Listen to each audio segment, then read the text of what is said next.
How many of you have a social media account? Me. How many of you spend more than an hour a day on a social media account, such as Facebook, Instagram, Snapchat, or Twitter? According to CNN, the average teenager spends at least 2 hours per day on social media. While social media has many benefits, there are many negative effects that are associated with it as well. I used to be an avid social media user throughout high school and when I started college, but I was on it too much and it ended up affecting my mood, so I deleted it. Once it was gone, I felt so much better. After researching this topic further, I then realized why my use of Facebook affected my emotions the way that it did. I know many of you have social media accounts and may disagree with my stance on this because social media can be a valuable tool in many ways. However, I ask you to listen because you may be surprised as to how social media can affect your mind and body. Tonight we will discuss mental health problems associated with the use of social media, physical health effects associated with the use of it, and ways to prevent these problems from happening to you. First, let's look at the mental health effects of social media. According to Richards, Caldwell, and Go, social media use is known to contribute to depression, anxiety, personality disorders, and addiction, all of which can lead to suicide. This is due to the fact that social media greatly impacts your self-esteem. It can also create an addiction. Social media addiction is real. According to the Huffington Post, MRI data has shown that compulsive social media users have similar changes in the brain as those with drug and alcohol addiction. Social media addiction is considered a risk factor for substance abuse. Rebecca Sedgwick, a 12-year-old from Polk County, was bullied in person and through social media.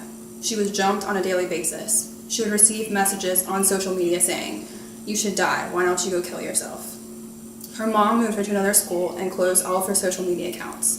The bullying still continued. Finally, it was too much. Rebecca texted her friend saying, "I'm dead, I'm jumping, I can't take it anymore." She climbed a tower at a concrete factory and jumped, leading to her death. Cyberbullying has become a big problem now that many different social media sites have become available and are readily available at all times of the day. According to DoSomething.org, 43% of kids have been bullied online. Only 1 in 10 victims will tell another person of their abuse. Suicide is the second leading cause of death in individuals between the ages of 10 to 34. Now that we have discussed how social media affects your mental health, let's talk about how it can harm your physical health as well. Excessive use of social media can contribute to chronic diseases such as heart disease, diabetes, and osteoporosis. This is due to the inactivity that may be caused by a mental health disorder or just the inability to get off social media in the first place. According to Benner, Almani, and Ali, excessive use is associated with unhealthy eating habits and can even contribute to making you eat more by seeing pictures of food online. Your sleep can also be impacted. Sleep disorders such as insomnia are correlated with social media use because of the light from your phone or computer screen. According to U.S. News, light affects melatonin production and throws off circadian rhythms. This prevents a deep sleep, which in turn can increase stress and depressive symptoms. It can also pose a threat to your physical well-being. Social media sites make it easy for online predators to lure individuals in and find their location. This can lead to the users being stalked, sexually assaulted, kidnapped, or even murdered. Now that you are aware of the potential dangers due to the use of social media, let's talk about ways you can prevent them from happening to you. There are numerous ways that you can prevent social media from affecting your health and well-being. The first one is the obvious answer, which is deleting your social media altogether.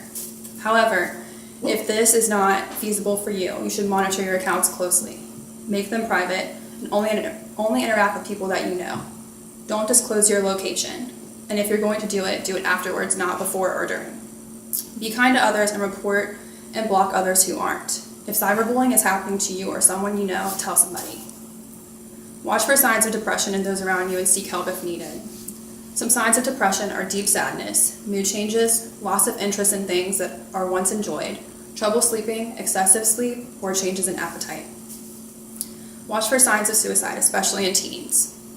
Some signs of suicide include thinking or talking about death frequently, severe depression, risky behavior such as driving fast or running red lights, making comments about feeling hopeless or worthless, putting things in order or tying up loose ends, such as changing a will or giving away their belongings, saying, "It will be better if I wasn't here," or a sudden change from sadness to happiness. Now that you know about some of the potential dangers of social media use, you can see why it is so important to take a preventative measure when using social media. We now discuss how social media can cause a variety of health problems such as depression, anxiety, personality disorders, and addiction, which can all lead to suicide.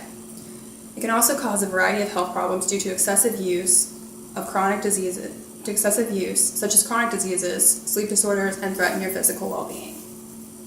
Deleting your social media accounts, maintaining privacy, being aware of others, and knowing the warning signs of depression and suicide can help combat the negative effects of social media. As a student nurse in the neuro ICU, I have witnessed suicide attempts firsthand. I can tell you that the families knew that there was a medical health issue, such as depression, but they didn't think it was that bad to lead them that far. After going through the patient's last few days too, the families did say that there were signs of suicide that we knew of, but since they weren't medical professionals, they didn't know that. That's why knowledge of the physical and mental effects of social media can help prevent the problem early on. I urge you to take these preventative measures to heart and spread this information to your friends and family, because the proper education of the warning signs can potentially save somebody's life.